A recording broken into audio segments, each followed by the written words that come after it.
एक बार की बात है, एक बड़ा और खूबसूरत पहाड़ था जिसका नाम था चमचम पहाड़। इस पहाड़ के बारे में यह मशहूर था कि वहां कुछ जादुई खजाना छुपा हुआ है, लेकिन लोग डरते थे क्योंकि वहां से अजीब अजीब आवाजें आती थीं और रात में चमकती रोशनी दिखती थी। एक दिन दो अनजान लोग उस पहाड़ पर आए। पहला था चिंटू, जो शहर से आया था और हर चीज को विज्ञान से समझने में विश्वास करता था। दूसरी थी गुड़िया, जो गांव की थी और कहानियों और लोक कथाओं की गहरी समझ रखती थी। दोनों वहां अलग अलग वजह से आए थे, लेकिन उनकी मुलाकात अचानक हो गई। चिंटू पहाड़ की गुफाओं का नक्शा बनाना चाहता था। गुड़िया अपने दादा दादी से सुनी कहानियों की सच्चाई पता करना चाहती थी।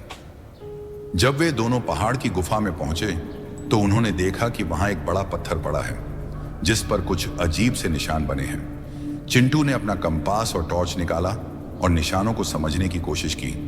दूसरी तरफ गुड़िया ने अपने दादा की कहानी को याद किया, जिसमें कहा गया था कि सूरज की पहली किरण पत्थर का रहस्य खोल सकती है। पहले दोनों के विचार अलग अलग थे। चिंटू ने कहा, यह निशान किसी प्राचीन भाषा के हैं, हमें इसे पढ़ने की कोशिश करनी चाहिए।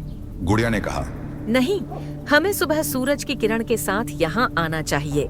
दोनों ने तय किया कि वे दोनों तरीकों से कोशिश करेंगे। अगले दिन सुबह जब सूरज की पहली किरण पत्थर पर पड़ी तो निशान चमकने लगे और एक गुप्त दरवाजा खुल गया। अंदर एक खूबसूरत झरना था जिसके पानी से इंद्रधनुष बन रहा था। झरने के पास एक पुरानी किताब थी जिसमें लिखा था, जो लोग साथ मिलकर सोचते हैं वही सच्चे रहस्यों को सुलझा सकते हैं। चिंटू और गुड़िया ने मिलकर खजाने को खोजा और उस गांव के लोगों को बताया कि डरने की कोई जरूरत नहीं है।